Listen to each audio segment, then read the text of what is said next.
আমাদের গণপ্রতিষ্ঠা কার্যালয় যমুনাতে আমাদের উপদেষ্টা পরিষদের একটা অনানুষ্ঠানিক বৈঠক ছিল এবং এই বৈঠকে আমরা একটা ব্যক্তিগত বিষয়ে আলোচনা করেছি এবং আলোচনা সাপেক্ষে আমি প্রধান উপদেষ্টা বরাবর আমার পদত্যাগপত্র জমা দিয়েছি।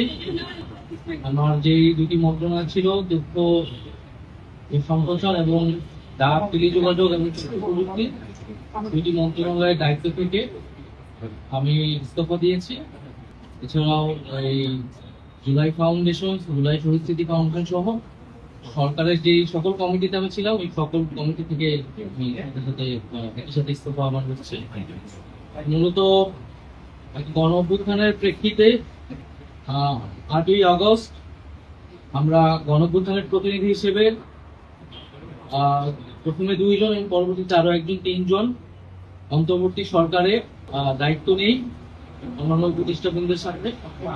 তখন দেশের জাতীয় নিরাপত্তা এবং গণ-অভ্যুত্থানের আকাঙ্ক্ষা বাস্তবায়নের লক্ষ্যে আমাদের সেই সময় দায়িত্ব গ্রহণ করাটা আমাদের কাছে মনে হয়েছিল যৌক্তিক।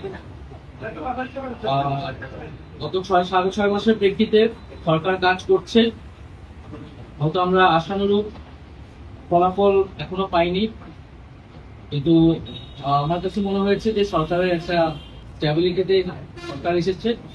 ব্যক্তিগতভাবে সরকারের বাইরে যে দেশের বর্তমান যে পরিস্থিতি, সেই পরিস্থিতিতে একটি রাজনৈতিক শক্তির উত্থানের জন্য আমার রাজপথে থাকা প্রয়োজন, ছাত্র জনতার কাতারে থাকা প্রয়োজন, এবং আমরা যে গণতান্ত্রিক পরিবর্তনের আকাঙ্ক্ষা করি সেই আকাঙ্ক্ষার জন্য এবং আমার যে গণ অভ্যুত্থানে যে ছাত্র জনতা অংশগ্রহণ করেছে সেই শক্তিকে সংহত করতে আমি মনে করেছি যে আমার সরকারের থেকে আমার সরকারের বাইরে রাজপথে আমার ভূমিকা বেশি হবে এবং আমার বাইরে যারা আমাদের সহযোদ্ধা রয়েছেন তারাও এটি চান, এবং সেই প্রেক্ষিতে আমি মূলত আজকে পদত্যাগপত্র জমা দিয়েছি।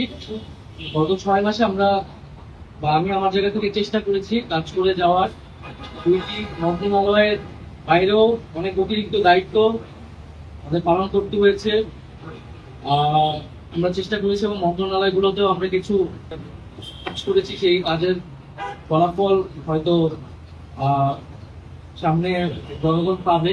6 মাস খুবই কম সময়, তারপর আমি চেষ্টা করেছি আমার কাজ আর ফলাফল সেটা মূল্যায়ন করবে। আজকে থেকে মূলত আমি সরকারের কোনো দায়িত্বে নেই।